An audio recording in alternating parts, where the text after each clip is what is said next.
Jadi apa yang dibuat oleh Indonesia, kenapa ini apa yang saya ucapkan ini, kenapa ini terjadi, kenapa ini dibuat oleh Indonesia?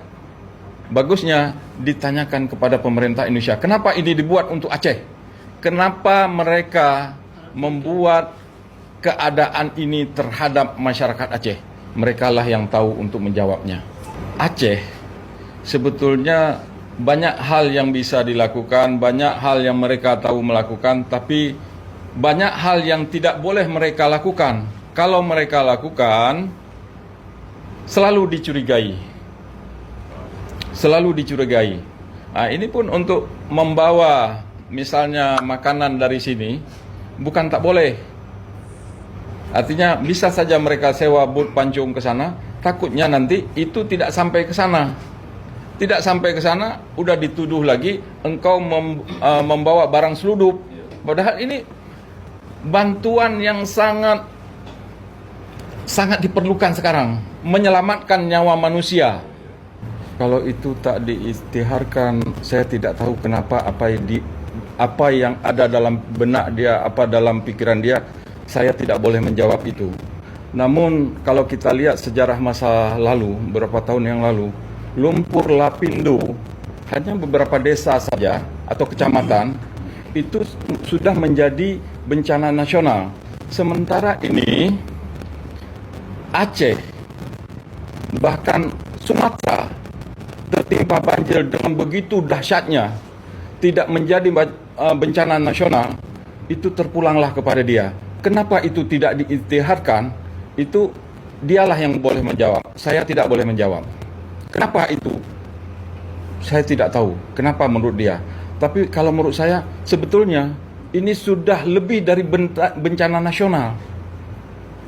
Kalau menurut saya, kalau ditanya menurut saya, itu saya boleh jawab. Ini sudah lebih dari bencana nasional. Bukan hanya masyarakat yang korban, dunia internasional boleh melihat akan ada korban yang lebih besar, yaitu perubahan cuaca karena hutan dibabat. Itu boleh dilihat oleh masyarakat internasional. Bagaimana? Tapi kalau saya mengatakan ini bencana nasional, itu masih kecil. Bahkan bencana internasional karena bisa merubah iklim dunia.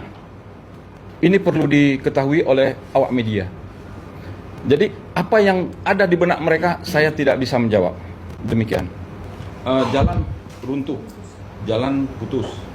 Jadi mereka terpaksa cari jalan pintas yang dekat. Yang dekat pun itu jalannya bukan jalan. Mereka bikin jalan setapak dengan jalan dalam lumpur lah. Jadi kalau kita jalan di sana paling bisa pakai kuda. Kalau lain tidak bisa. Kendaraan sepeda motor itu tetap nggak bisa jalan karena jalan yang sangat susah, apalagi kalau turunnya hujan. Ini kan lagi sedang hujannya gitu.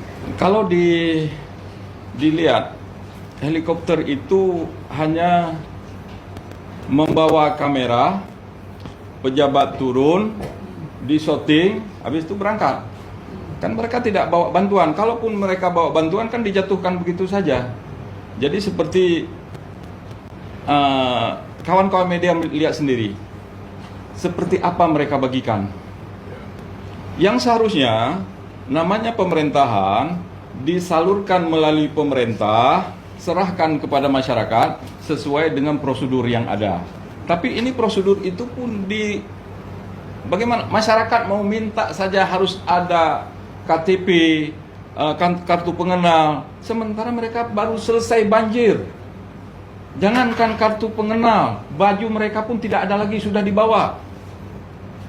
Bahkan ada yang menjerit di dalam gelap gulita tanpa ada penerang, lampu penerang. Mereka menjerit-jerit memanggil bapak, mama. Setelah itu hilang. Entah mereka dibawa banjir, kita tidak tahu. Dan ini kan sudah lebih 1 bulan, tapi data-data mereka belum lengkap. Sebegitukah administrasi? Kalau saya bertanya, seolah-olah saya ini kan menentang pemerintah. Kita bukan menentang pemerintah Indonesia, tidak. Tapi itulah kenyataan. Jadi kalau kita mengkritik sedikit ada kekurangan dari pemerintah supaya ini terbangun, kita takutnya dibilang kamu menentang pemerintah, menentang kebijakan pemerintah. Jadi sebetulnya kemauan pemerintah ini apa? Kalau masyarakat Aceh yang bertanya, masyarakat Aceh akan dikatakan kamu pemberontak. Padahal kita bertanya. Di saat kita melapor, yang kita yang diinterogasi, apa hilang, kemana hilang. Kan kita mengatakan melapor, barang saya hilang. Kenapa ditanya kepada kita kemana hilang? Kalau tahu kita kemana hilang, ya kita cari sendiri. Nah, inilah rumitnya sekarang ini. Kita melapor. Itu ada lagi yang di Teming itu. Dia numpang. Artinya karena dia tidak bisa berjalan dalam keadaan banjir, numpang truk. Seorang siswi itu diperkosa. Jadi apa hukumannya? Saya tidak tahu. Nggak tahu bagaimana membayangkan masyarakat Aceh dalam keadaan seperti itu diambil kesempatan lagi. Ada bantuan-bantuan daripada NGO, dari badan-badan sosial, bantuan yang ke Aceh, itu ada. Saya dengarlah, kalau saya bilang ada nanti disuruh tunjuk lagi, tambah repot lagi. Ada yang diambil oleh pejabat, mereka yang mensalurkan. Mereka ingin bahwa itu dari pemerintah, ingin mencari nama. Hal itu yang terjadi. Kepentingan sosial, seharusnya mereka berbicara tentang sosial, tidak pandang bulu. Namun yang terjadi, yang dilakukan adalah untuk kepentingan politik sesaat. Ini yang kita sayangkan. Kalau saya menginginkan semua warga Aceh itu bersatu, membuat satu format bagaimana membangun Aceh. Kalau memang ini prosedurnya bertentangan dengan dunia internasional, biarlah dunia internasional yang berbuat. Kami masyarakat Aceh tidak mampu berbuat sedemikian rupa. Kami hanya bisa berbicara supaya masyarakat dunia tahu beginilah Aceh saat ini.